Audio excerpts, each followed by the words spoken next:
Linda, would you like to pray or would you like someone to pray? Linda's here, right? Yeah. I can pray. Okay. Dear Father in heaven, we thank you for this Sabbath day, and we thank you for the privilege to meet together and learn your message and review your message, pray for each other, and guide each other. I pray you'll be with me as I read through this document. So relevant now, I realize as I've been going through them, and that I've forgotten certain things, and we're glad for the privilege to be able to review. And I pray that this study and the ones that come after it will prepare us better to be able to give a message to the Levites, and to do your will on earth, accomplish your work, so that the next group will be better prepared. And I pray you'll be with all of us in the week ahead, that we can all begin to review these things and have it better cemented in our minds, so that we can understand what's happening now, what's been leading up to what's happening now, and what will happen in the future. I thank you, Lord, for hearing and answering my prayer. In Jesus' name I pray. Amen. Mm-hmm.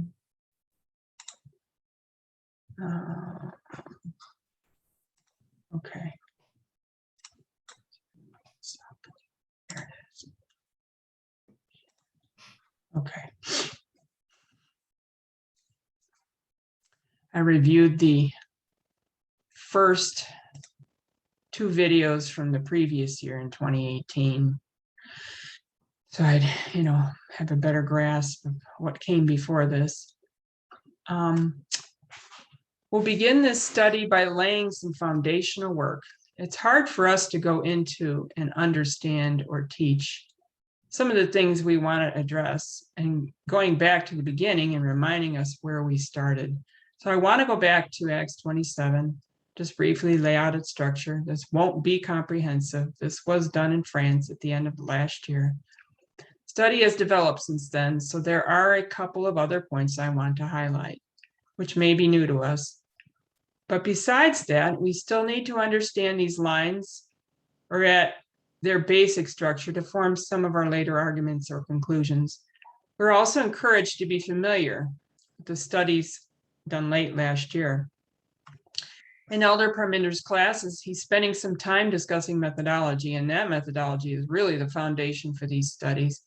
If we want to be safe, we should also know how we come to the conclusions that we come to really establish us in these things, and to also protect us from mistakes or errors, so we can understand the methodology that undergirds.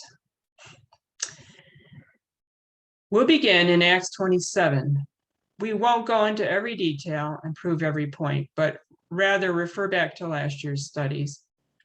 But we'll just lay out those lines to remind us, because all the way through this study and nearly everything we discuss can be placed or backed over this chapter, and everything is interconnected. So turning to Acts 27, we see that it's Paul's fourth missionary journey. And immediately we should notice the number 4. It's his journey as a prisoner from Caesarea to Rome.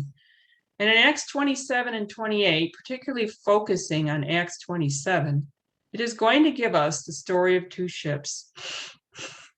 We want to look at those 2 ships and their journey as a parable, and to use the methodology that Parminder is teaching regarding parable teaching. So we'll look into the meaning of the names, and we're going to plot Paul's journey on a reform line. Acts 27, the story of the 2 ships. We'll start with the first ship. This is the ship of Adramyttium.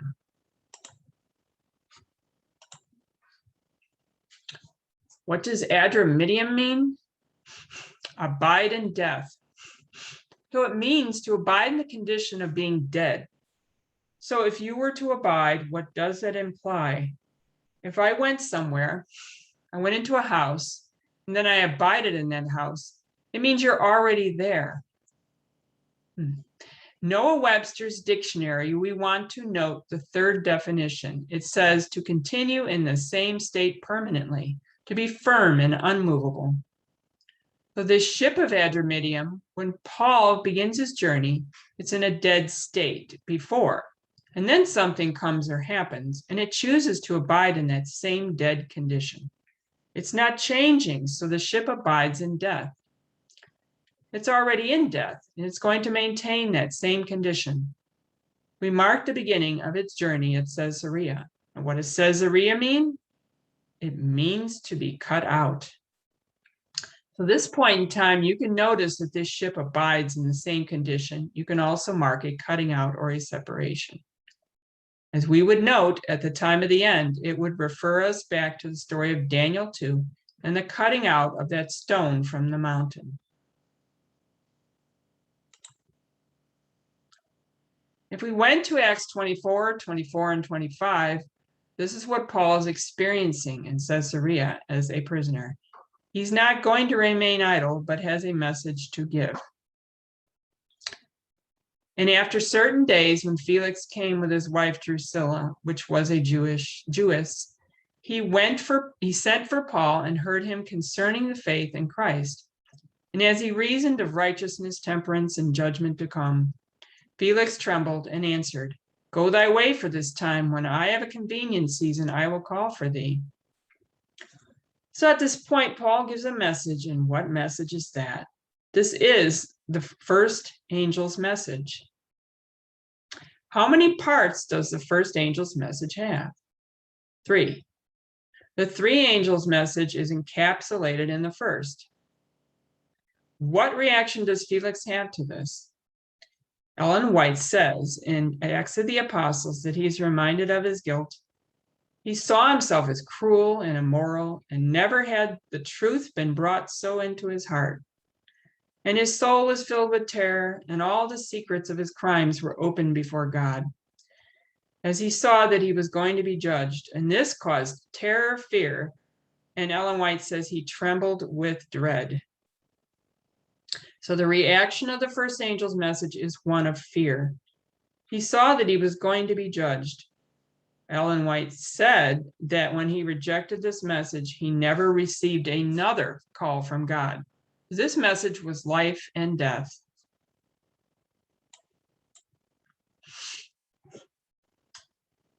But after 2 years, Porcius Festus came into Felix's room, and Felix, willing to show the Jews a pleasure, left Paul bound. Felix transitions to Festus. Festus is a state power. He's government. He receives the warning of judgment at the time of the end. And we see a transition in this state power from one lead to another. It's at this point in time where we often mark a transition in leadership. The one at our time of the end in 1985, we would say Reagan and George Bush. So what does Felix represent? The USA. State power now being warned of judgment. But Paul gives a message to another person in the next chapter. And after certain days, King Agrippa and Bernice came into Caesarea to salute Festus. So Agrippa and Bernice visit Festus and hear of Paul. And Agrippa says he wants to hear Paul. Agrippa is a Jewish king, and he's connected to the Jewish system, particularly to that of the sanctuary at the temple. He is part of a triumvirate, 3 men who choose the high priest. They make decisions for the temple and the Jewish nation. He's a Jew himself, a Jewish king.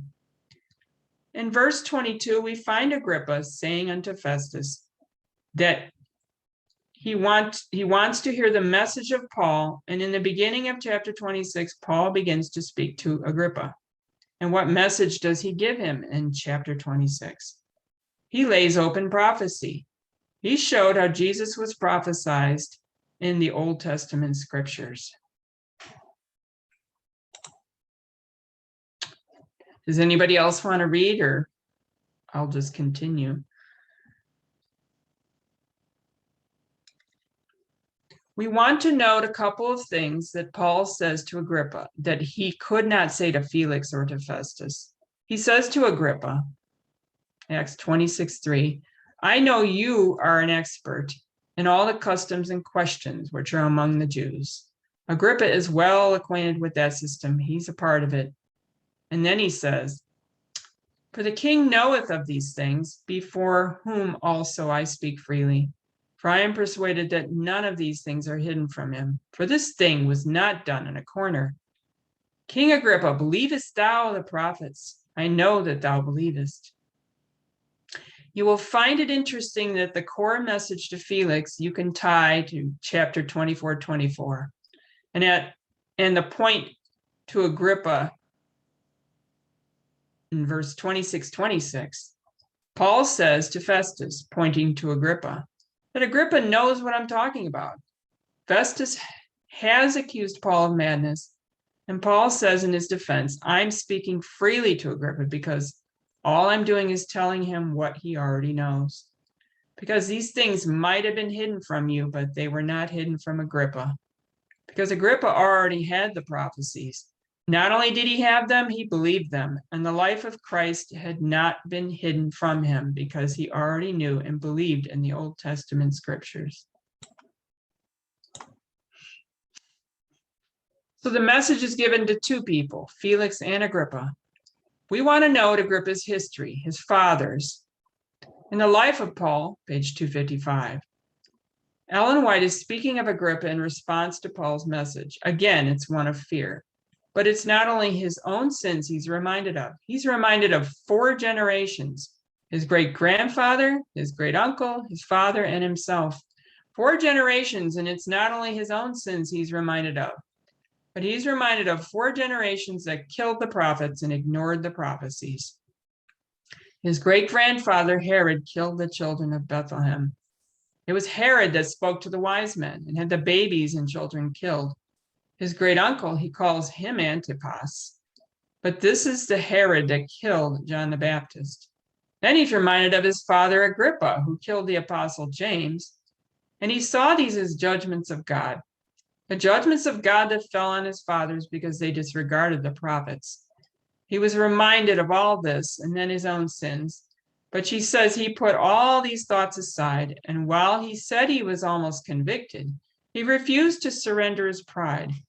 We find that his experience is that of Belshazzar, when Daniel says, thou hast known all this. And Paul could not say, thou knewest all this, to Felix or Festus. That's a condemnation reserved for Agrippa, because he knew what was happening, and Agrippa represents the Adventist church structure. So we come to the time of the end, and we're marking 2 different institutions. A warning, a judgment is given to them, and what do they choose? They choose to abide in their present condition. Neither Felix nor Agrippa will swerve from the path that they are on. We'll then quickly just note the course of this ship.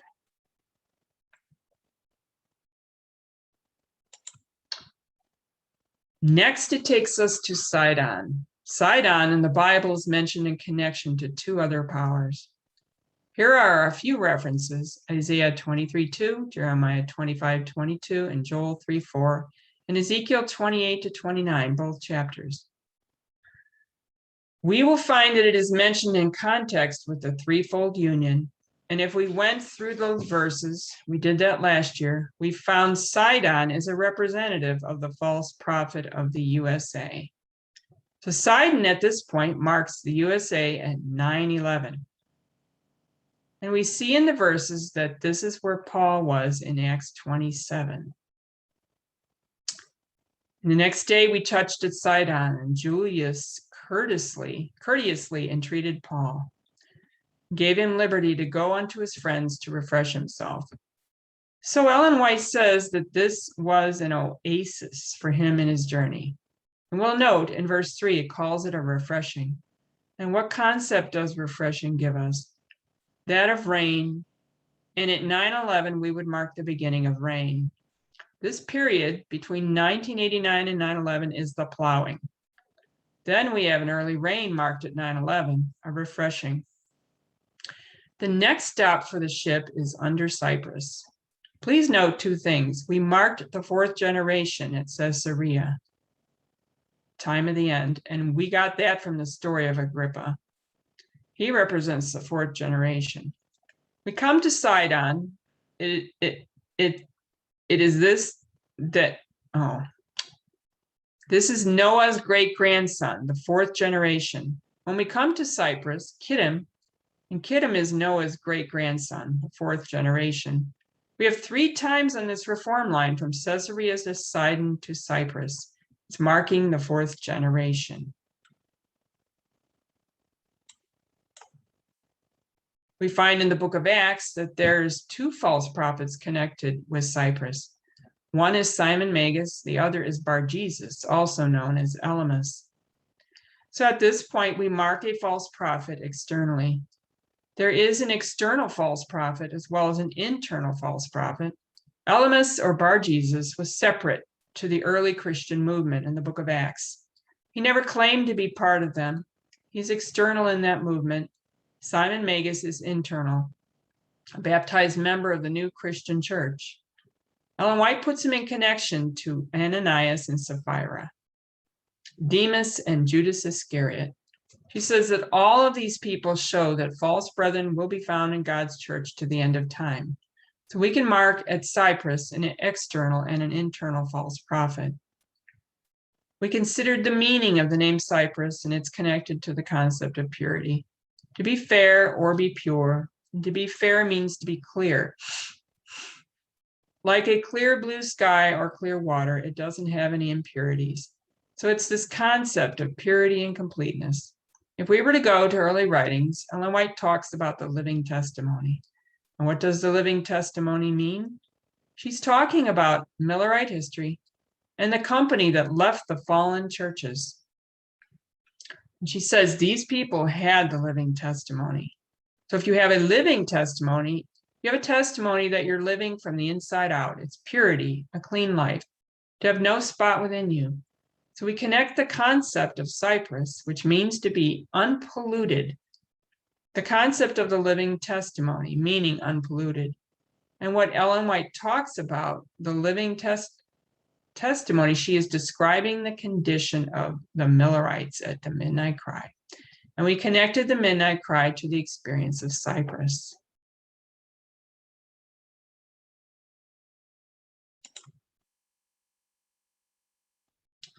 Next, we see the Sea of Cilicia and Pamphylia.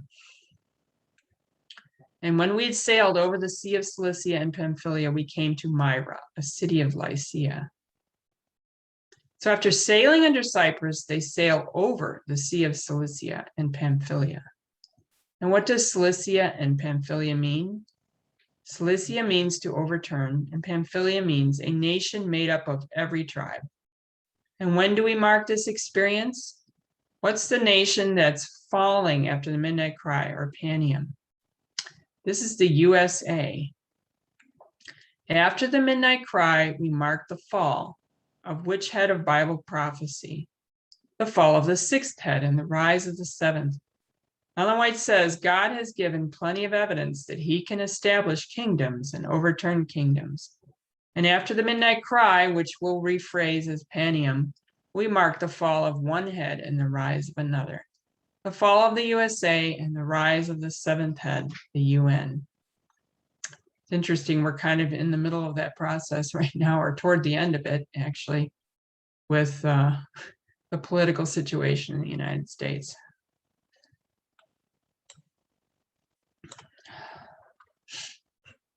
We're tying the journey of the ship to 2 men.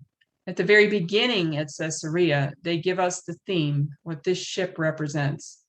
They are the ones that chose to abide in death. They're symbolized by the ship of Adramyttium. We mark them in Caesarea, choosing to abide in that condition. We traced them over Sidon, over Cyprus, where there's contrary winds, to where they begin to fall and are overturned, and we see another nation rise up. Here.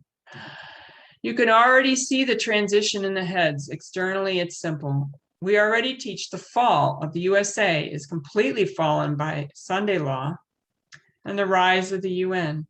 But this ship doesn't just represent the USA, it also represents the institutions of Adventism. There's another quote, PM 170.2, and we'll rephrase it. Here she says, the Lord will purify his church. God is going to turn and overturn the institutions called by his name. This will be a refining process, but it won't be put off for long. He's going to cleanse his temple. So not only do we see an external overturning, we see an internal overturning in the institutions of Adventism.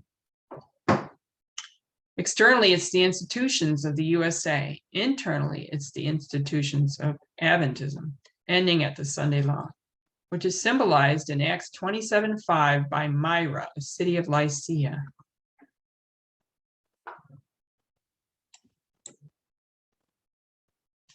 The word Myra comes from the word myrrh. To go back into the Old Testament, we will find our meaning of the word myrrh.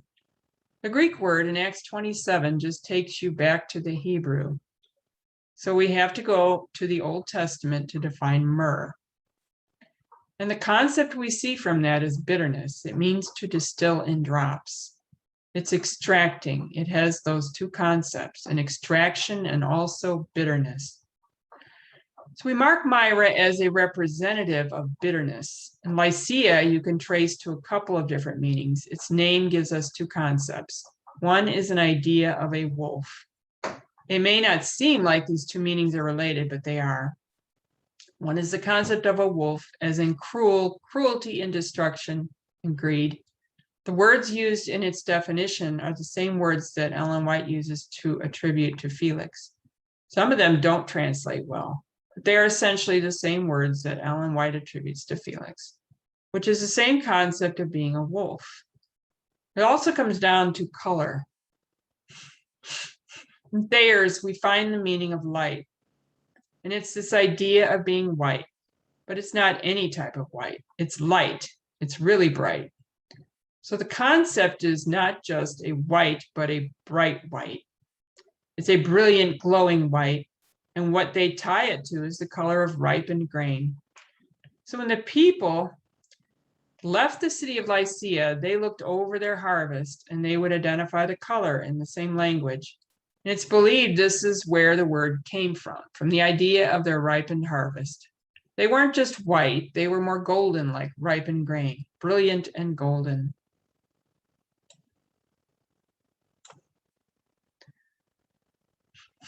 Would anybody else like to read? This is where Paul gets off the ship. Its journey ends. If we were to consider this reform line, if it wasn't about this ship, but a group of people, we would continue the story past Sunday law. But, what waymark would we mark after Sunday law? We mark the loud cry. Where is there a loud cry? Who are they crying to? To the world. What is the time period of the world? It's their harvest. You're calling them out of the world into God's church or people. So after Sunday law, what is it for the world? It's their harvest time. We need to note, if we follow the studies of Pyrrhus, a city is marked at Sunday law, known as Argos. The same way mark. What does Argos mean? It means to be white, but there is a reason why the city is named after whiteness. Beneath the city of Argos was the Argolic plain, and when they looked out their windows at harvest time, they saw the color of their ripened grain. And Argos is named after that color. It's this golden glow that seems to shimmer white. So Argos gives us this exact same concept as Lycia, and both are placed at the same waymark, Sunday law. This is a journey of the first ship, Adramyttium. We're going to quickly review our second ship, highlighting the points we want to draw from later in the study. This is a ship of Alexandria. Alexandria, coming from the word Alexander, means to be a protector or defender of the people. Where does Paul get on the ship? Same place where he gets off the first ship, Adramyttium. Adramyttium goes from Caesarea to Myra or Lycia. Paul begins a journey at Caesarea and he ends at Myra. He gets off the ship and that journey ends. Then he boards a second ship, the ship of Alexandria. We can bring in our same definitions of harvest and bitterness.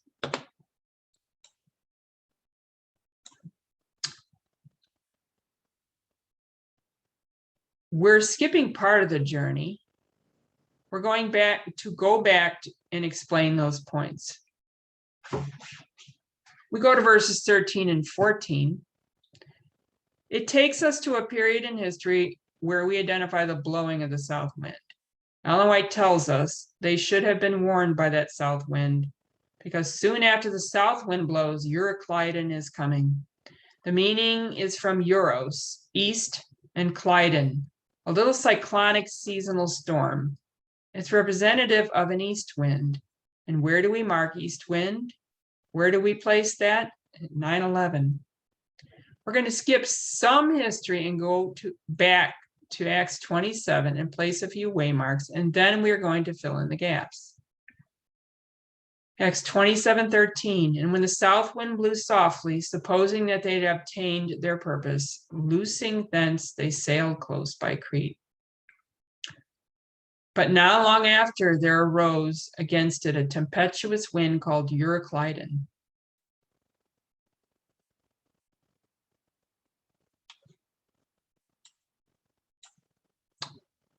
So what we can see just at the beginning, without going to all the other waymarks that the story of Acts 27 and the two ships is not giving us sequence.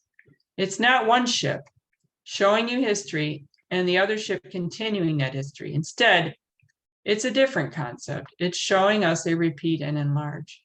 It's repeating the same history, but not just repeating it, it's enlarging upon it. It's going to take the same history as we saw in the first ship, then expand and add information and show us it from a different perspective. We've marked 9/11. We would connect that with Sidon.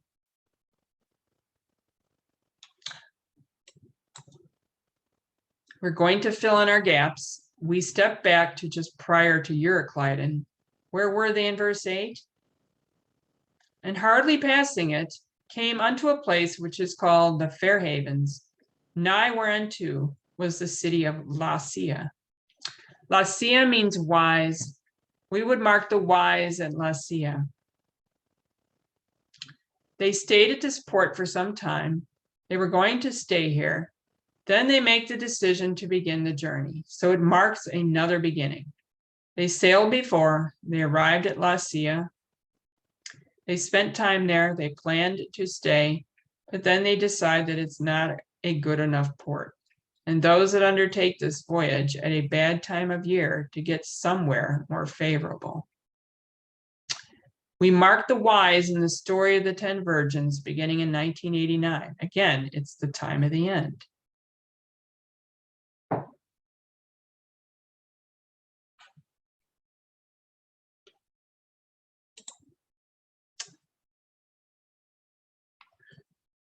So where would we mark the bitter experience before our time of the end? Because we skipped some history. We've gone from verse 5 to verse 8. And when we had sailed over the sea of Cilicia and Pamphylia, we came to Myra, a city of Lycia. And there the centurion found a ship of Alexandria sailing into Italy, and he put us therein. And when we had sailed slowly many days, and scarce were come over against Cnidus, the wind not suffering us, we sailed under Crete over against Salmone. And in verse 8, they came to Lasea. We marked it from Myra, where Paul boards the ship. We next marked Cnidus. We note that the wind there is unfavorable. We mark Cnidus, and this is where it's helpful to use your Bible maps. It's much easier to track that voyage. But they leave port, they sail on this journey. Everything is going to plan until they come here at Cnidus.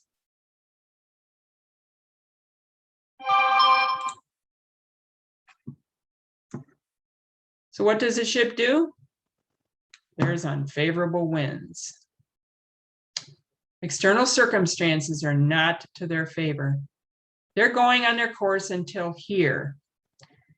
And looking at your Bible maps, they make a sharp turn and go off their planned course and go south. So if we were to track this journey from Myra is the harvest, and it's a bitter experience. Where do we mark harvest before 1989 connected to bitterness? We would need to go back to Millerite history. That bitter experience of October 22nd, 1844, also marking the harvest period for the Millerites. If we mark it at 1844, we are marking it for Myra. But this is a ship from Alexandria in the Roman Empire and was where they sourced their grain, the bread belt. The most fertile part of the Roman Empire of that time was along the Nile River, where with its flooding, it left it with very fertile ground for them to grow their grain, and they utilized that area. There they grew the grain to feed the Roman Empire. So along the Nile River, they grew their grain and they transported it to Alexandria and placed it in huge grain silos. It was loaded onto ships and transported across the Roman Empire. So if it's a ship of Alexandria, what is it carrying? Grain or wheat? And you can see that throughout the chapter when they talk about throwing the wheat overboard, they were throwing off their cargo, which was the wheat. You can mark the Y's in 1989. And back here at the beginning of the ship at Alexandria, you can mark the wheat.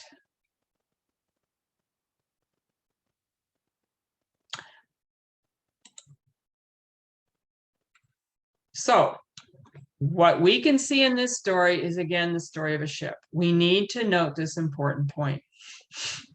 This is the story of a ship, and Adramyttium is the story of a ship. We can bring in different concepts. We can see Paul at the time of the end giving the first angel's message. And we can bring symbology into that. We say who Paul was. We can see him after Cyprus and the history between Cyprus and the Sunday law, where Ellen White says now he is the captain of the ship. He's the boss. So we can create different symbology, but if we can take him back to 1798, or we have to place him in 1844, or he'll have to have a different meaning. We can see harvest after the Sunday law, so we can talk about people, groups of people. We can bring in the Levites. We brought in the history of the Nethinims when we talked about harvest, so there are other layers.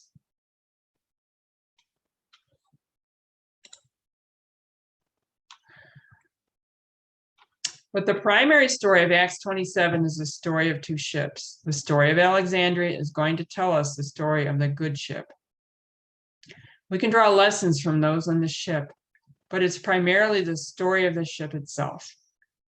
We learned that from Adramyttium. This is Felix and Festus and Agrippa.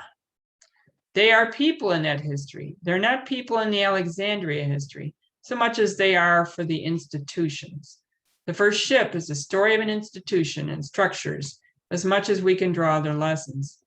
Alexandria is the story of institutions also, even though we see other lessons. This is the primary thing of this chapter.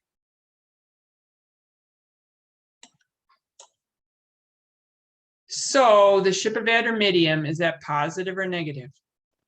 Negative. It's a ship that abode in death. The ship of Alexandria was a ship that was a protector or defender of the people. Is that positive or negative?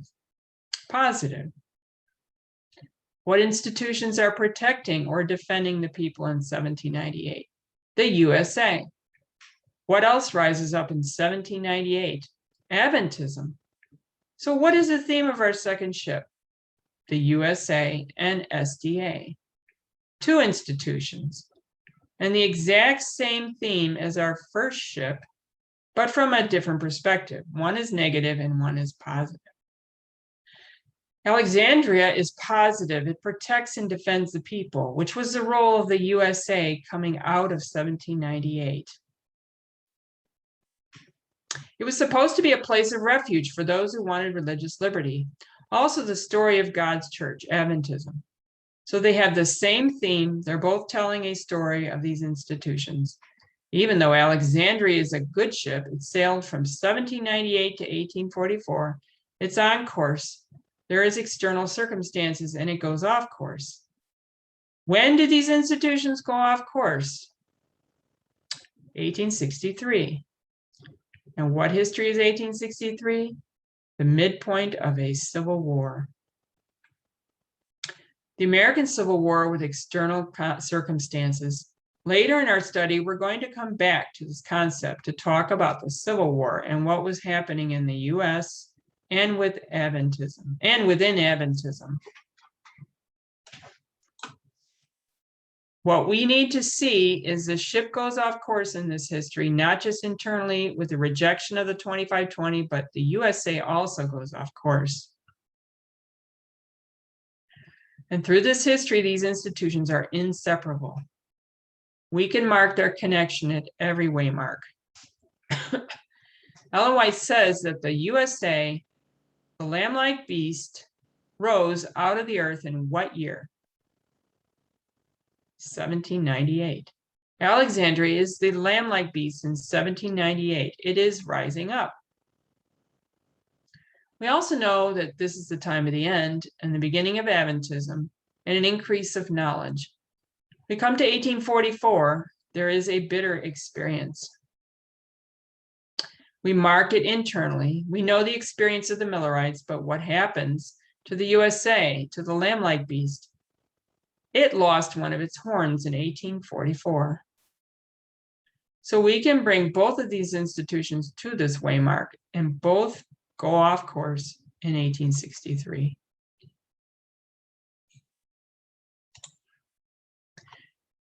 And for 1863 to Lycia, they're all sailing under Crete, which means fleshy of the flesh.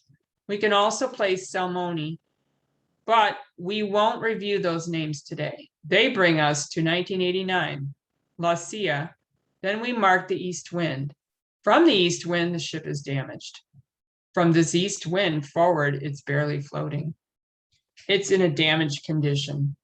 Even though it's a good ship, we can see it's a more complicated story. It's a good ship that's battling other circumstances and chooses to go off course. It's damaged. We're going to see it barely makes its way through this history until, as we read, it faces shipwreck. A review.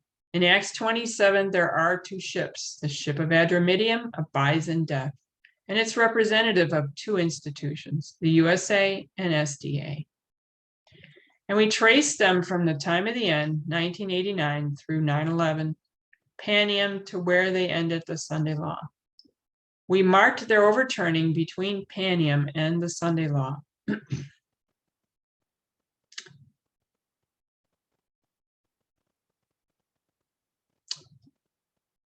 We then considered the second ship, a good ship, Alexandria. There's much history of that ship before the east wind.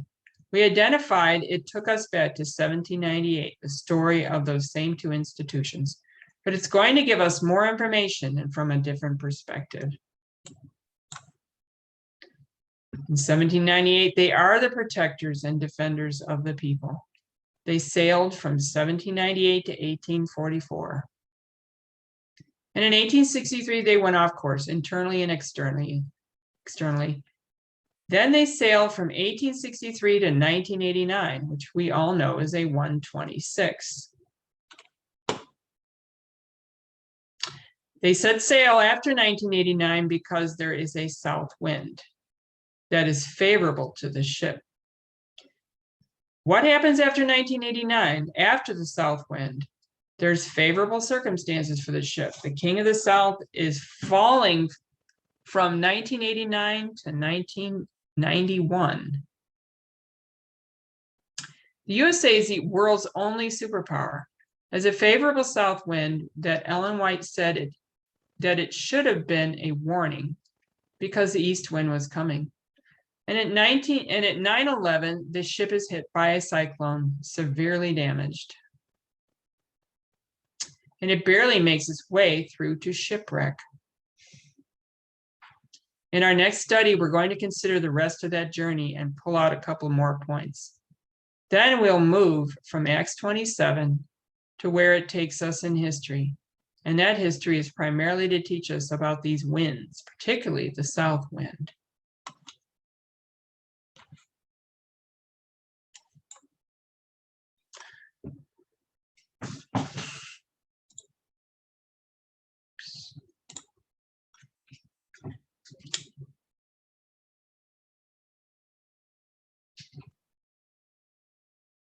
So you did make it to the end and you're back at the beginning?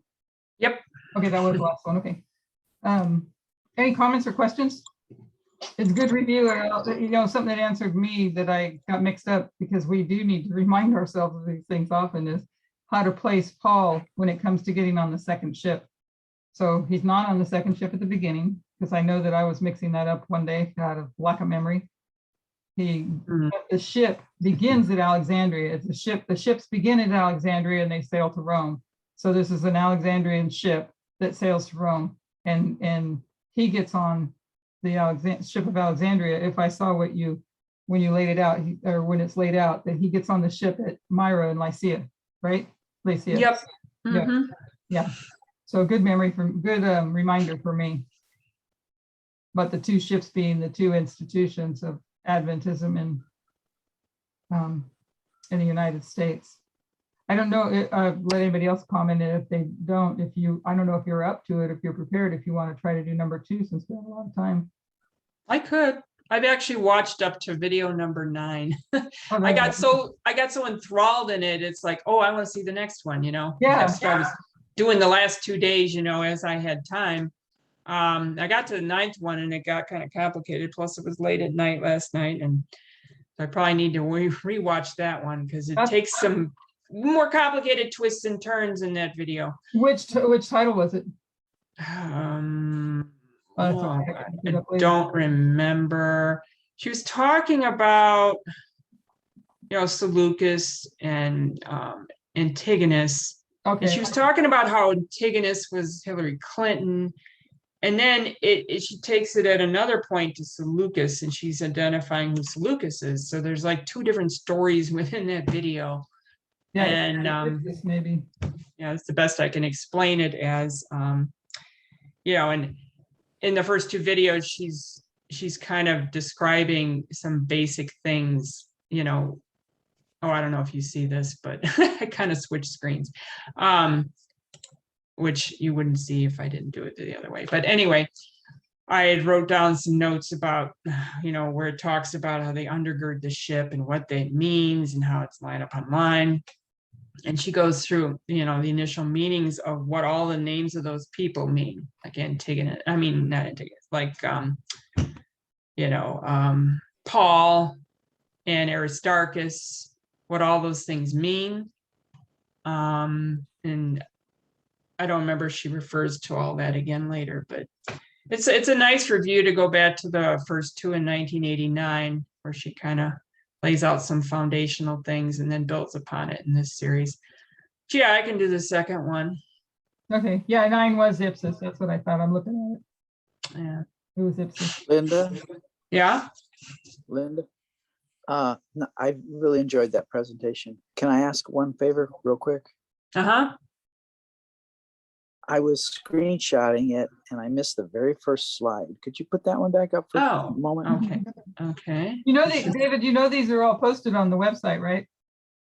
Yeah, that's what I'm doing this I was messing around. Right.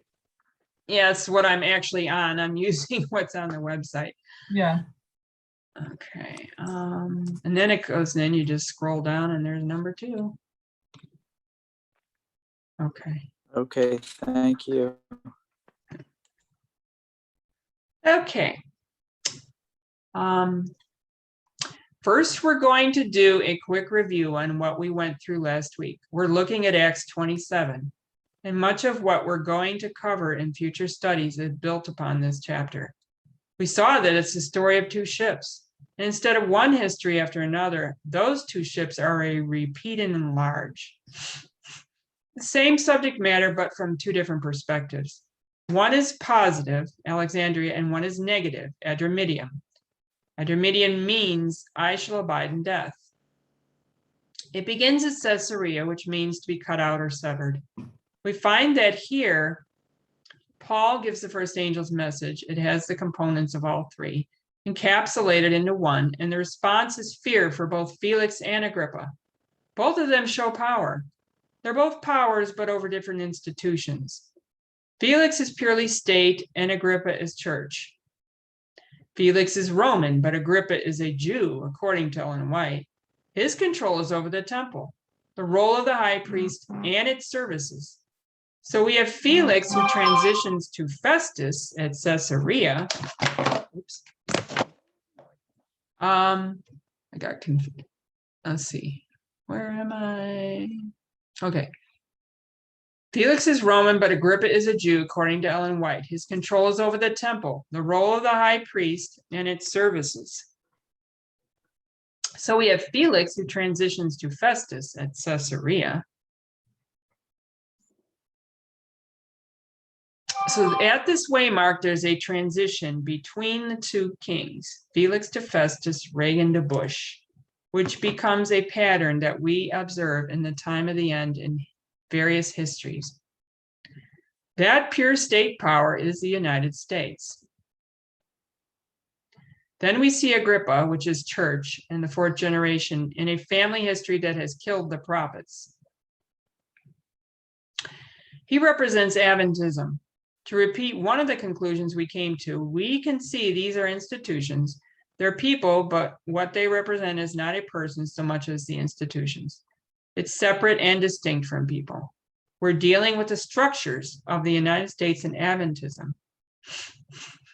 When we deal with the structures, it's separate from people. The same way when we look at the ark, it's separate and distinct from Noah, his family, and the animals. It is its own structure. Then we're tracing the history of this structure, or these two interconnected structures of the United States and the Adventist Church. We started them in 1989, the time of the end. Next, we came to 9/11, or Sidon, which we saw represents the false prophet.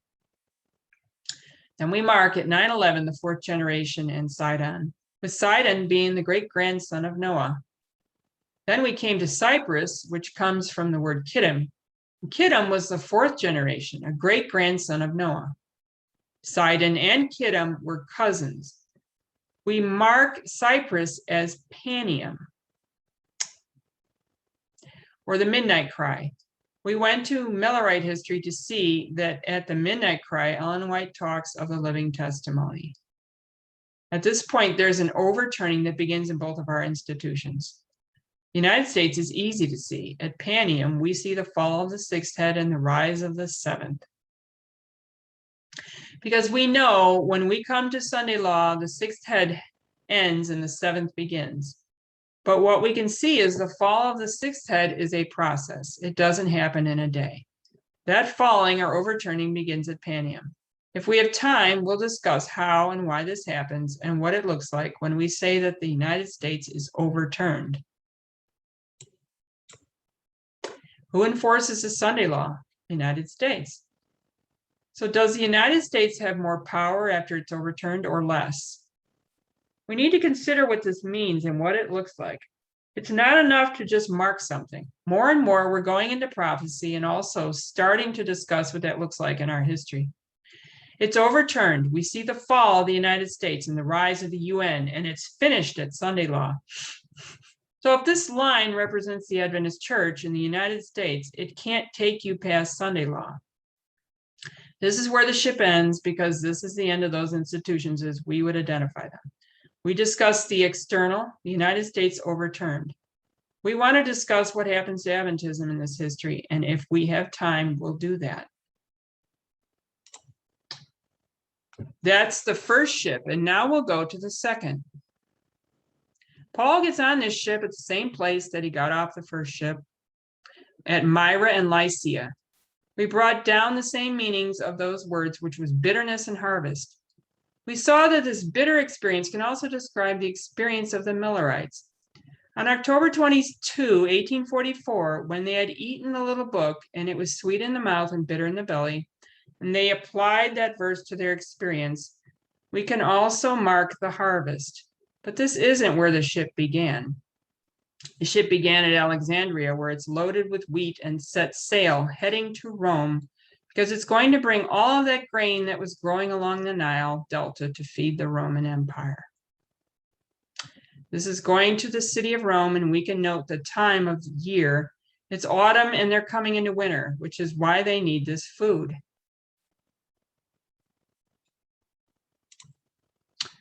We saw that Alexandria means the protector or the defender of the people. What rose up in 1798 that was to protect or defend the people? Two institutions, the United States and Adventism, both for God's people. The United States was the glorious land, and it's supposed to be a place of protection where they've been given religious liberty. We can remember that this is the end of the 1260 years, and they're given a place where they can exercise religious liberty. And when they're given that place to exercise religious liberty, the book of Daniel is unsealed. There is an increase of knowledge, and that is taken up by William Miller. We trace the journey of this ship from Alexandria to Myra, coming from where the wheat is loaded onto the ship to where we can mark the bitter experience.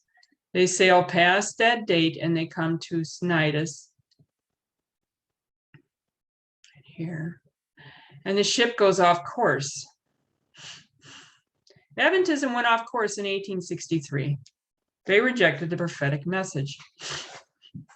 We want to consider in future studies what the United States did in 1863, because if we look at these two institutions, I think Elder Permitter will introduce the phrase of comparing and contrasting. And these two institutions need to be treated the same way because they're going on the same journey. So Adventism lost its way in 1863. As we look at this voyage from the story of what this ship represents, it never gets back on course. It's off course all through this history.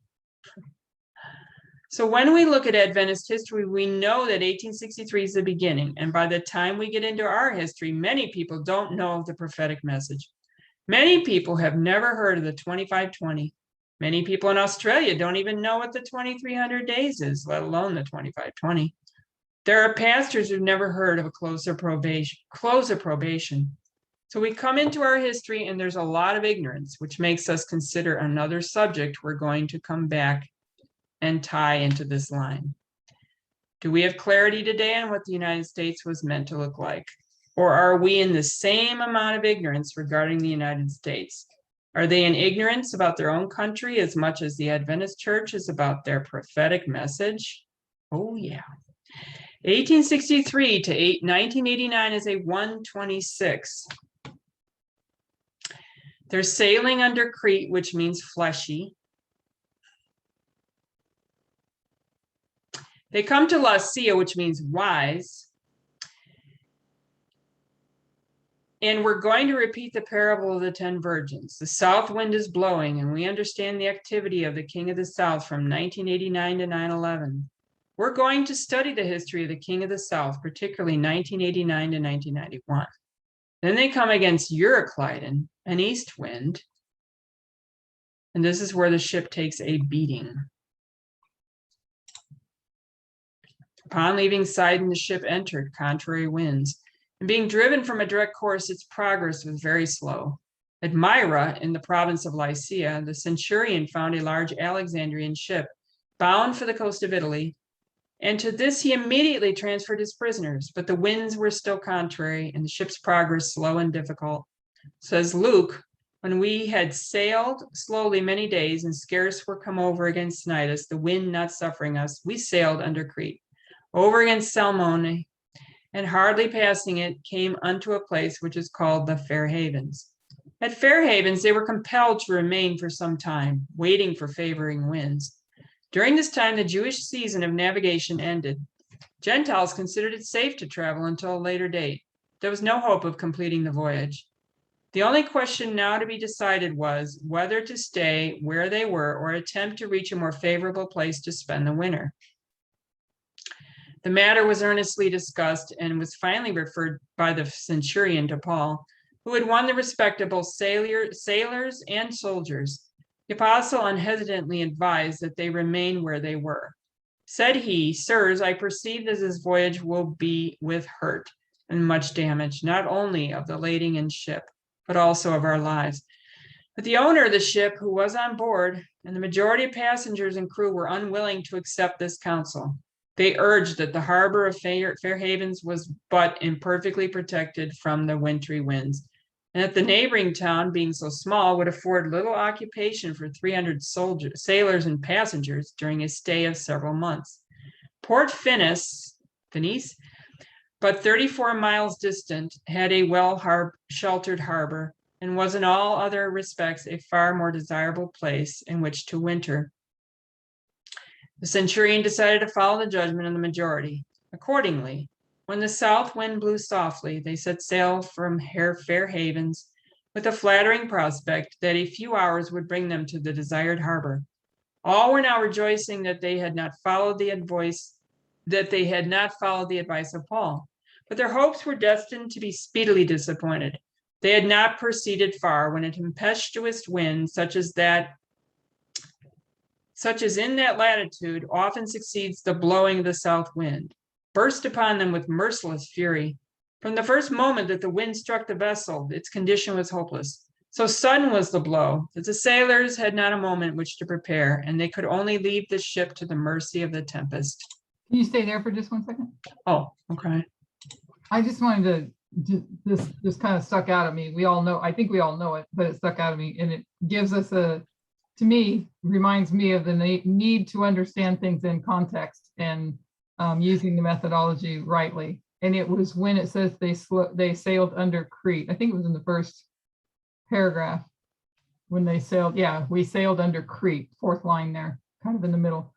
We sailed under Crete, because I know that in my first reading of that, under Crete means you're going to be down underneath. Crete's going to be on top and you're going to be underneath.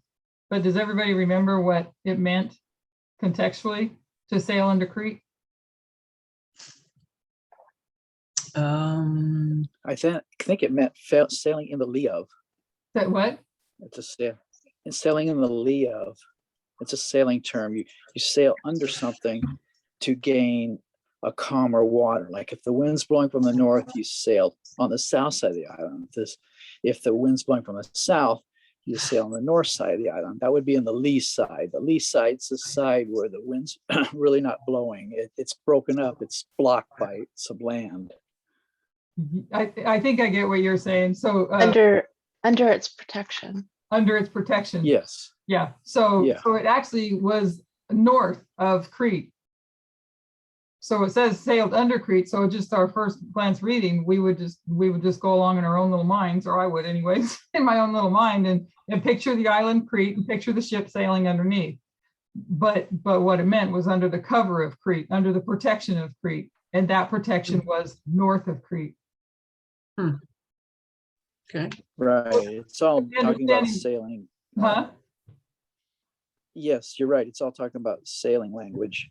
Yeah, and so we don't know those things when we read. So it was just stuck out at me as a reminder of how much we need to understand the methodology to be able to make sense. Because when you can read something like that and just picture it in your mind and have it all wrong, because as it reads, you would interpret it as.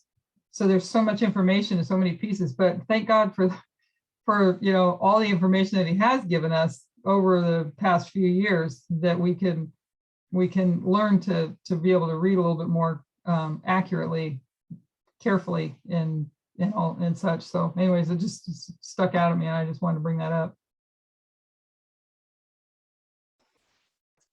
Okay. We'll go back to Acts 27 and reread verses 13 and 14. When the south wind blew softly, supposing that they had obtained their purpose, loosing thence, they sailed close by Crete. But not long after, there arose against it a tempestuous wind called Euroclydon. We'll skip some history and go to Acts 27:27. But when the 14th night was come, as we were driven up and down in Adria, about midnight the shipmen deemed that they drew near to some country. Verse 13 and 14 gives us the history of 9/11 and the east wind. What they did while they still had opportunity was undergird the ship, which when they had taken up, they used helps, undergirding the ship, and fearing lest they should fall into the quicksands, struck sail, and so were driven. Undergird, secure or fasten from the underside, especially by a rope or chain passed underneath.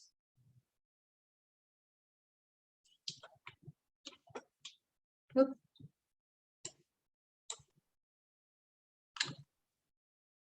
Showing another picture.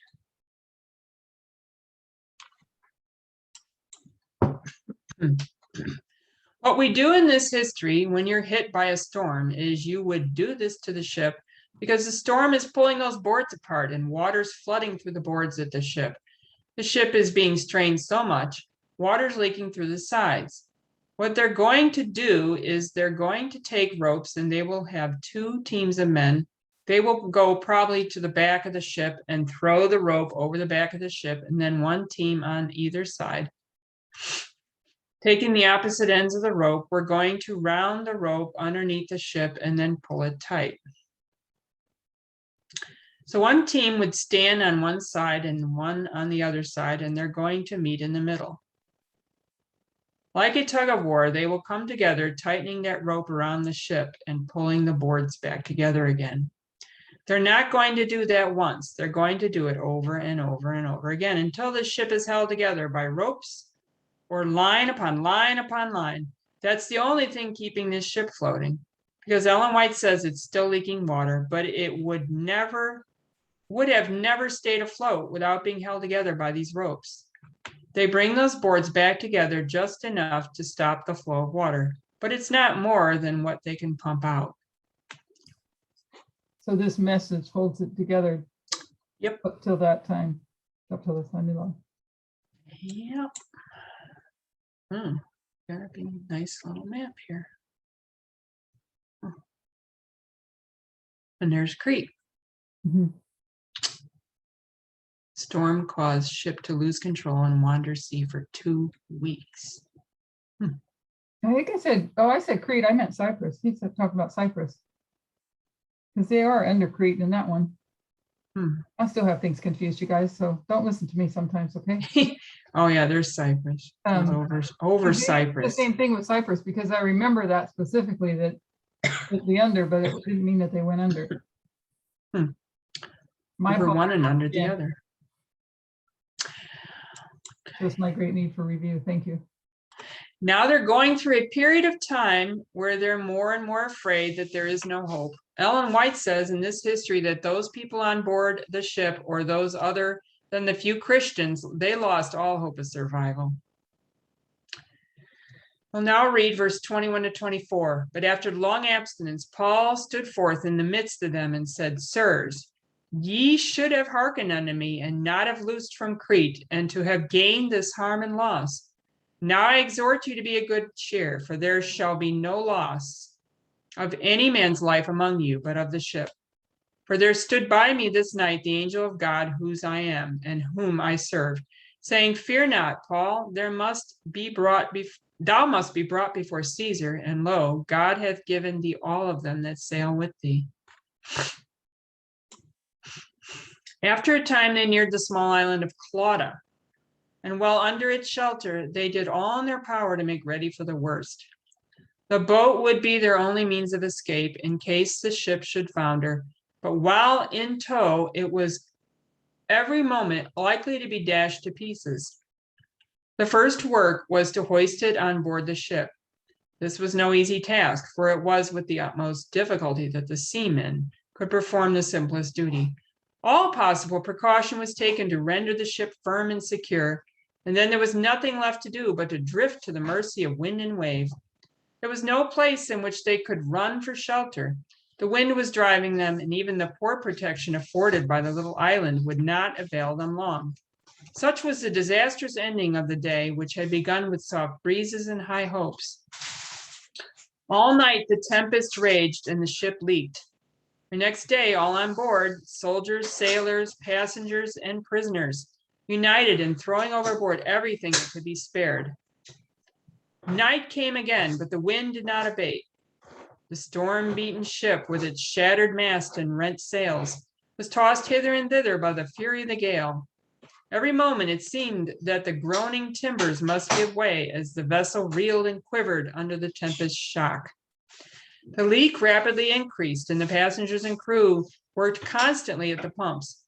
There was not a moment's rest for one on board.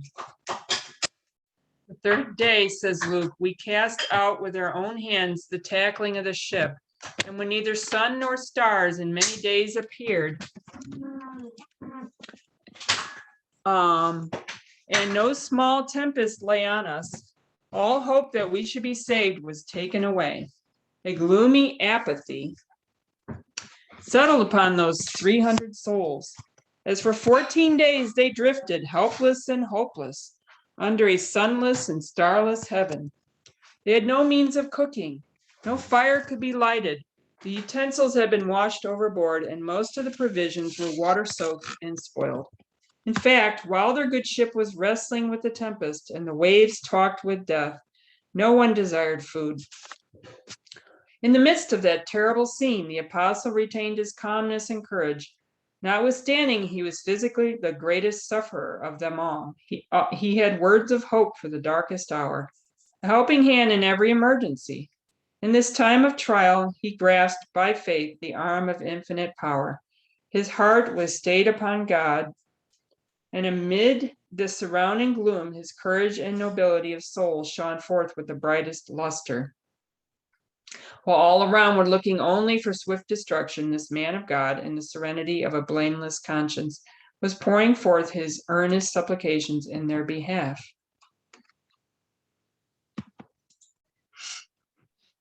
Paul had no fears for himself. He felt assured that he would not be swallowed up by the hungry waters. God would preserve his life that he might witness for the truth at Rome. But his human heart yearned with pity for the poor souls around him. Sinful and degraded as they were unprepared to die, and he earnestly pleaded with God to spare their lives. It was revealed to him that his prayer was granted. When there was a lull in the tempest, so that his voice could be heard, he stood forth on the deck and said, "Sirs, ye should have hearkened unto me, and not have loosed from Crete, and to have gained this harm and loss. And now I exhort you to be of good cheer, for there shall be no loss of any man's life among you, but of the ship. For there stood by me this night the angel of God, whose I am, and whom I serve, saying, Fear not, Paul, thou must be brought before Caesar. And lo, God hath given thee all them that sail with thee. Wherefore, sirs, be of good cheer, for I believe God, that it shall be even as it was told me. Howbeit, we must be cast upon a certain island." At these words, hope revived. Passengers and crew roused from their apathy and put forth all possible exertion to save their lives. There was much yet to be done. Every effort within their power must be put forth to avert destruction. For God helps those only who help themselves. It was the 14th night that they had been tossed up and down on the black heaving billows, when amid the sound of the storm, the sailors distinguished the roar of breakers and reported that they were near some land. They sounded and found it 20 fathoms, and when they had gone a little further, they sounded again and found it 15 fathoms. They were now threatened by a new danger of having their ship driven upon some rock-bound coast. They immediately cast out 4 anchors, which was the only thing that could be done. All through the remaining hours of that night they waited, knowing that any moment might be their last. The leak was constantly increasing, and the ship might sink at any time, even if the anchors held. At last, through rain and tempest, the gray light fell upon their haggard and ghastly faces. The outlines of the stormy coast could be dimly seen, but not a single familiar landmark was visible. The selfish heathen sailors determined to abandon the ship and crew and save themselves in the boat, which they had with so much difficulty hoisted on board. Pretending that they could do something more to secure the safety of the ship, they unloosed the boat, began to lower it into the sea. Had they succeeded, they would have been dashed in pieces upon the rocks, while all on board would have perished from their inability to handle the sinking vessel. At this moment, Paul perceived the base design and averted the danger. With his usual prompt energy and courage, he said to the centurion and soldiers, "Except these abide in the ship, ye cannot be saved." The apostle's faith in God did not waver. He had no doubt concerning his own preservation, but the promise of safety to the crew had been conditional upon their performance of duty. The soldiers, on hearing Paul's words, immediately cut off the ropes of the boat, letting her fall off into the sea. So you come to a point where Paul's giving a message of hope, and he's told that they're going to make land, but they're going to be shipwrecked. They will see land. The ship is going to be lost, but those on board will survive. Ellen White says that that depended on their performance of duty. She's saying there's no hope for this ship. It's going to be wrecked. But if those on board put forth every possible effort, they will survive and make it through that history. This is the message that Paul's giving. So he gives this message to those on board the ship, and those that believe are filled with hope. What did they begin to do? They have people standing watch like watchmen. What are they looking for? Land. They need to see it in a distance because they've been told this ship is going to be shipwrecked, and shipwreck is their only hope of survival. That's what we read in verse 27. Next, we'll read 25 to 27. "Wherefore, sirs, be of good cheer, for I believe God that it shall be even as it was told me. Howbeit, we must be cast upon a certain island. But when the 14th night was come, as we were driven up and down in Adria, about midnight the shipmen deemed that they drew near to some country." So their only hope is shipwreck. And then on this night, like every night before they're watching for land, verse 27 is when they spot that land. And what night is it? It's the 14th night. What symbology is connected to the 14th night? If we went into Millerite history and we spoke of the 14th night, what waymark are we considering? The midnight cry. And it isn't any time on the 14th night. It says on the 14th night at midnight. When we mark the midnight cry, we're talking about Exeter. And when was Exeter? What date? August 14th, where the message was first given. Samuel Snow arrived on the 14th night and gave the midnight cry. And what did he say? He said, "Right in front of you is a shut door." And this is October 22nd, 1844. And it's a warning message.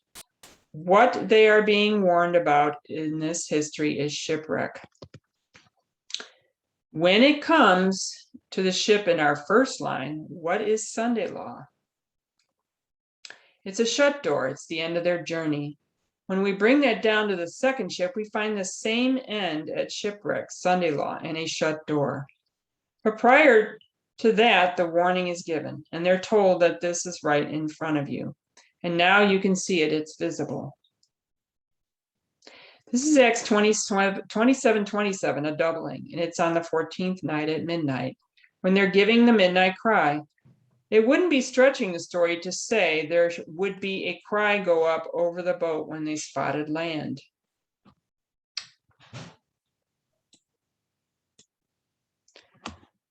And sounded and found it 20 fathoms. And when they had gone a little further, they sounded again and found it 15 fathoms. They do these two soundings, first 20 fathoms and then 15 fathoms. What are they measuring? Depth. But what are they really measuring? Time. They want to know how long it will take them to be shipwrecked. So they need to know where to stop the ship because they can tell they're being driven into the coast too quickly and they need to throw down an anchor. So what they're measuring is the distance between those two locations. If we were to measure the depth and saw that it was 20 fathoms, and then waited a while and saw that it was 15 fathoms, that depth is giving us a time frame to how close we are. If we turn these measurements into something we're more familiar with, we'll go from fathoms to inches. 20 fathoms is 1,440 inches. 1 fathom is 72 inches. 15 fathoms is 1080 inches. And what does this add up to? 2520 inches. And they are measuring time between these two waymarks.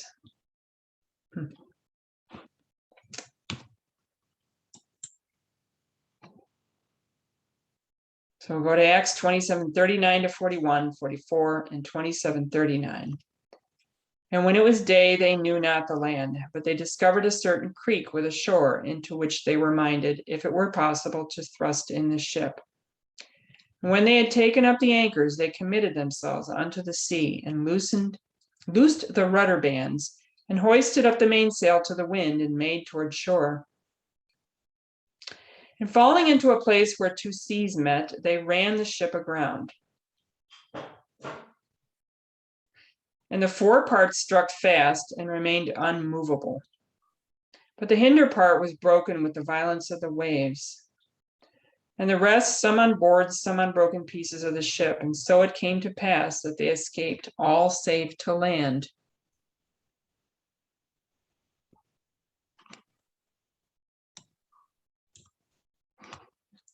So you have this story of shipwreck. If we were to consider this ship and we come into this history, and we have how many groups of people? We have Paul, who gives a message. Oh, who does he first give a message to?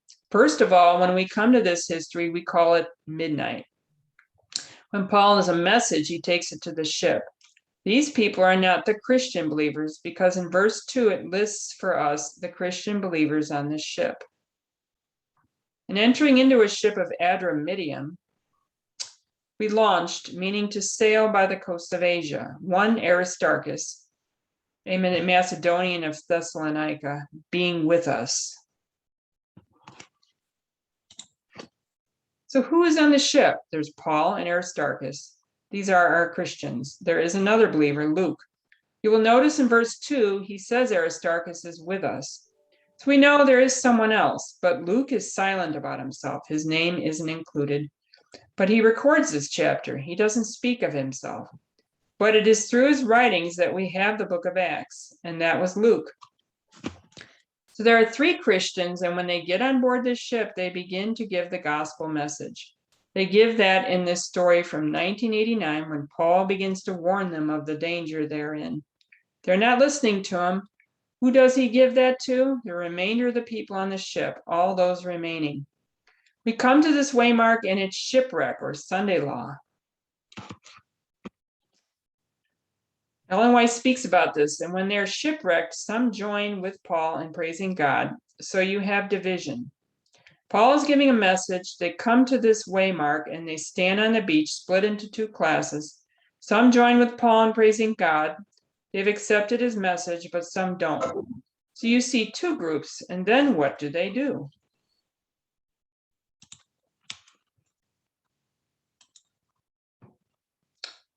When they were escaped, then they knew that the island was called Melita. And the barbarous people, you can't see it, showed us no little kindness, for they kindled a fire and received us every one, because of the present rain and because of the cold. First, Paul gives a message to the ship. We have our first group, our second group, and then what do they unite in doing? They give the gospel message to the third group. And what group is that? This is the island Melita. So you have 3 groups. First, Paul united with 2 other supporters. He gives a message to the ship. Those on board the ship are fully divided at Sunday law. Now those who have accepted Paul's message unite with him, and you have a unified group of believers, a purified church, to give the message to the island. And at Sunday law, on the first line, we marked harvest. That harvest is for the third group, or the world, or the island. First of all, we see the church in 2 groups, and then the world. Priests, Levites, Nethinims, Paul, ship, island.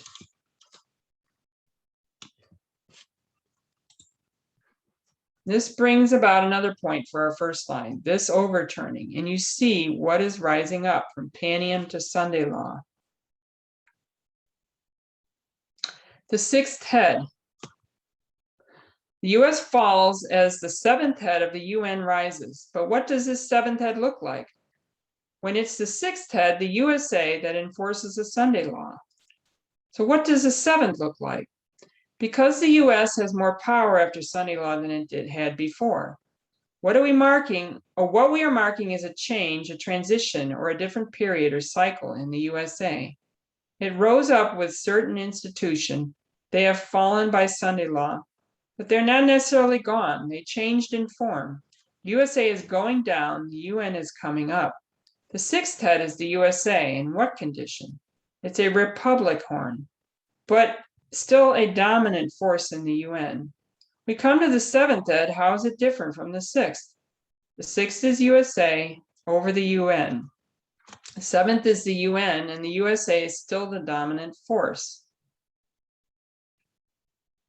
And what we're suggesting is that the institutions have ended at the Sunday law because it's no longer the beast that rose up in 1798. Now, instead of republicanism, you have a dictatorship. So when the USA tells one group to pass the Sunday law, it does what it's told. The USA is now a dictatorship. So what we are marking in this history is a change of leadership. It looks different. Before and after Sunday law, there's a change in leadership. I wonder if that's the next election. When we bring that into the internal, we want to read a quote. ML 334.4, paraphrasing. We want to go to the middle portion and to orient us in this story. She's discussing something that's happening between the midnight cry and shipwreck. So if we went to our first line, it's the history of Cilicia and Pamphylia. We're talking about that same history, and Ellen White says that as Paul was on the ship, the storm beating around him and the ship is falling apart. Paul gives orders to the commander of the ship and saves the lives of those on board. She says, although he's a prisoner, he's really the master of the ship. That's the point we want to bring. Who is the leader between midnight cry and Sunday law?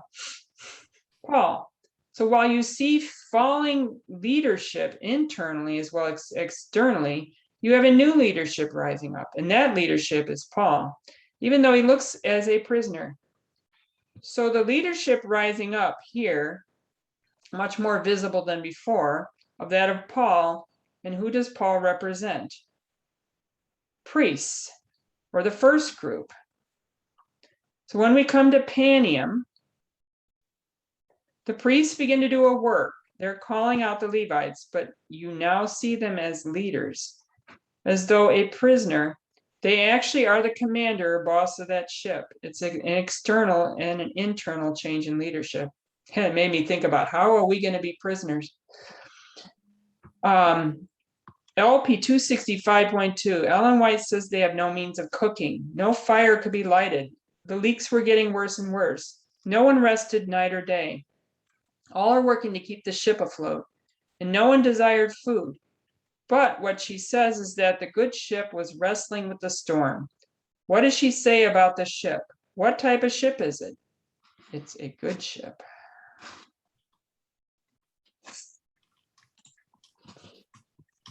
Our top line is a story of a bad ship, as one perspective. It abode in death. But this ship of Alexandria is a good ship, all the way from 1798 to Sunday law. No matter the condition, it's still defending and protecting the people and fulfilling its job function. And the reason it's still fulfilling its job function and hasn't yet sunk is because on board is Paul. It's undergirded with line upon line upon line of rope holding it together, and it's going to bring them to the exact destination they need to go, which is to the third group of people. But it's Paul that has kept that ship afloat, because while he's on board giving the gospel, which is what he is on this journey to do, that ship, no matter its condition, is fulfilling its purpose.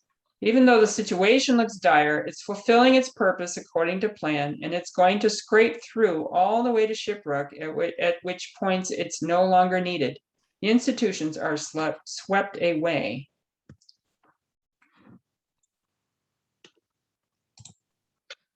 Acts 27 is a story of two ships. What is their theme? We can talk about Paul and the ship in the island, but you won't bring them back into 1863, because while we can see other layers and draw lessons, the story that's being told is of the ship itself, the institutions, and the USA and Adventism. Like the ark, that is a separate theme than people. It's separate from the story of the priests and the Levites and the Nethinims. It's separate from the story of the 144,000 because, like the ark, we're talking about structures and not people. So when we come to this history and we use this terminology, we say midnight, midnight cry, Sunday law. What we really mean is two battles. We're going to call them Raphi and Penium, Sunday law. And we might be more familiar saying it that way. And we refer to Raphi and Penium as midnight cry. But who are these waymarks for? It's not for the 144,000. Raphi and Penium are not midnight and midnight cry for the 144,000. They're not midnight cry for the priests. Raphi and Penium are not midnight cry for the Levites. They are not midnight and midnight cry for the world. So none of our stories about people give us a structure where Raphia is midnight and Penium is midnight cry. We only get this structure if we create another line that isn't about people, but about the institutions raised up in 1798. Like the ark, it's not about the people on board or not on board, but a separate structure. And that structure has its own warning message or cry at midnight, saying the door is about to be closed on the structure. And at the Sunday law, the door shuts for the institutions of the USA and Adventism. And that close of probation or shut door that we would place at Sunday law is prefigured or warned in the history of midnight cry and midnight cry or Raphi and Penium. At Penium, they are able to say we are just about to face a shut door. So when we talk about midnight cry, Sunday law, that language is not accurate. In no history do we have midnight cry and Sunday law. In Millerite history, it went from midnight to midnight cry to October 22nd, 1844. And what was October 22nd, 1844? It's a shut door. It's a close of probation. July 21, August 14 to 15, October 22, 1844, that's where our language comes from. So when we say Raphi and Penium in Sunday law, that's accurate. But if we're going to use the terminology of midnight and midnight cry, it's bringing us to a shut door, close of probation. Raphi Penium, midnight cry, close of probation.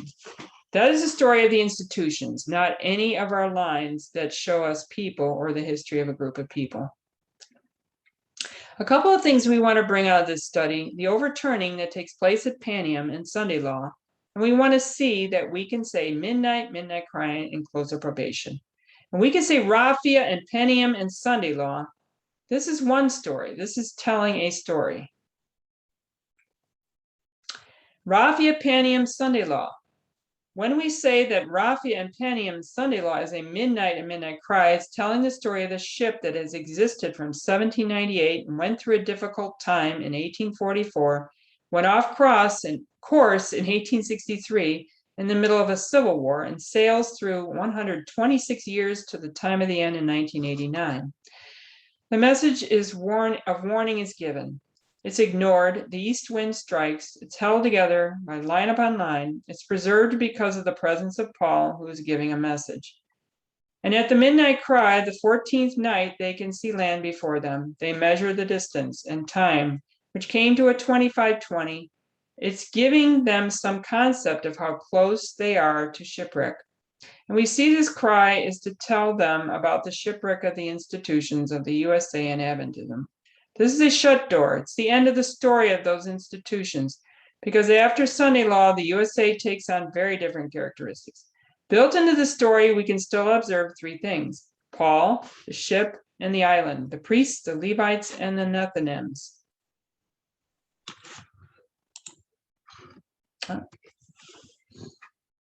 that's the second presentation. What a nice reminder. I was thinking what we were talking about last night. Before I went to bed, I was working on transcribing the number 3 of the Manner of the King of the South. And we looked at this in Uganda, and it comes up in those, for those of us that are working on those ones in Portugal, where she makes the point, which I think there's something to be considered here for us, me especially, as I've been thinking those things through with that time period. But she makes the point that that Egypt wasn't atheism. Does everybody remember that?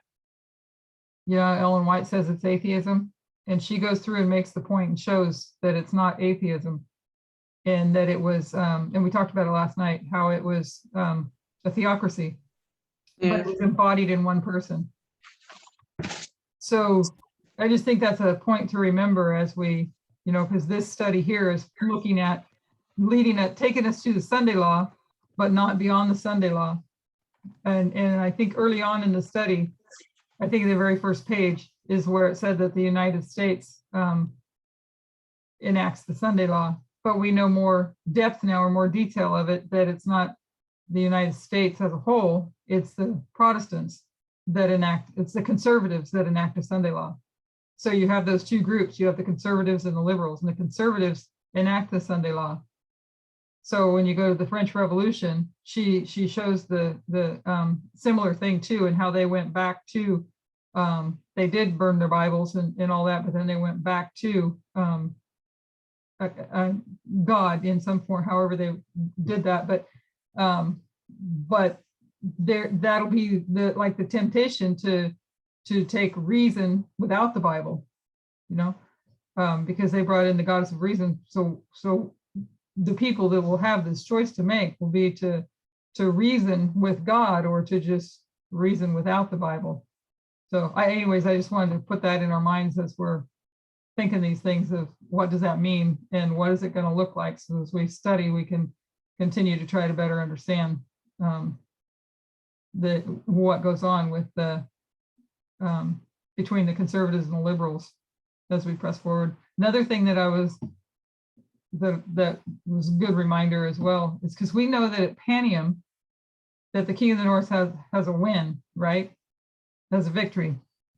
And yet on looking at the institutions, it's at Panium where the beginning of the overturning begins. So I don't know if anybody has any thoughts on that.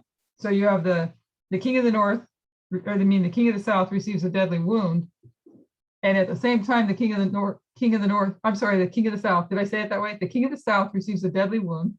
At the same time the King of the South gets a deadly wound, it also on another line is showing, on this line of the structures, is showing the overturning of Adventism in the what does it say? The overturning of a nation made up of all people. Is that how it says it?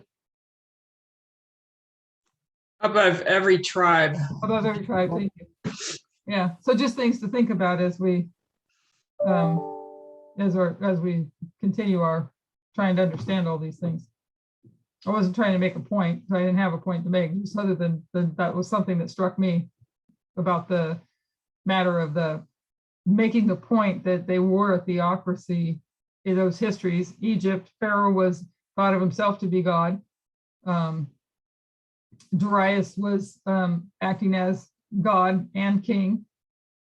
So they were a theocracy, not atheism. So I don't know where that leads us as we continue to go forward. So, but anyways, I just want to point that out. Thank you for doing the review.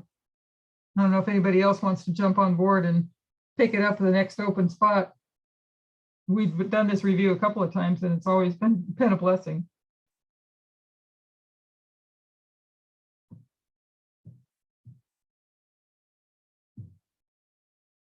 And then there's silence, okay. But there is 13 more of these if anybody wants to do that. Well, if nobody else does, I'll do the next one at some point in time, but you know. We'll let you work it out with Christine then too when you're up to it. we have openings so we can fill it in, because it's always good review, because, you know, as she said, we're going to be, the Levites are going to have to be walked through this too, through this history. And so we will need to be able to explain to them parables, because without parables, without the methodology, you can't see any of this. Well, anyways, thank you. Anybody, any comments or thoughts to add?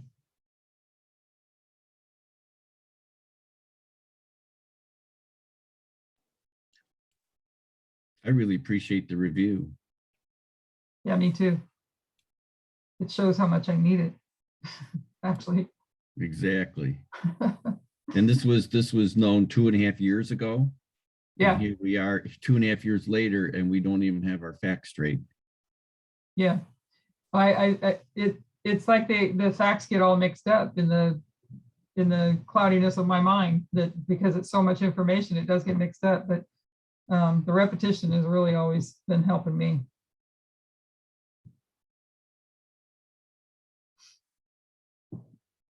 Well, if nobody else has anything, we can go ahead and close in prayer. I'll pray.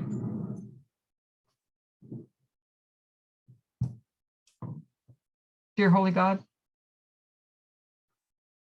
we see each time we do a review how much we need the review and what a blessing it is. And we're very thankful to be able to go back and restudy and re-go through these studies and these notes, to continue to have the repetition help to solidify things in our minds, that we could be better equipped to go in your strength to the Levites with your message. We thank you for the blessing of even being here. And we ask your blessing upon each one of us as we break apart to take a break and go have lunch, that you would bless the food that you have provided for us, bless the hands that have prepared, and we might come back refreshed and in strength as we continue to seek understanding in the book of Isaiah. We thank you and we praise you, and we ask all this in Jesus' name. Amen.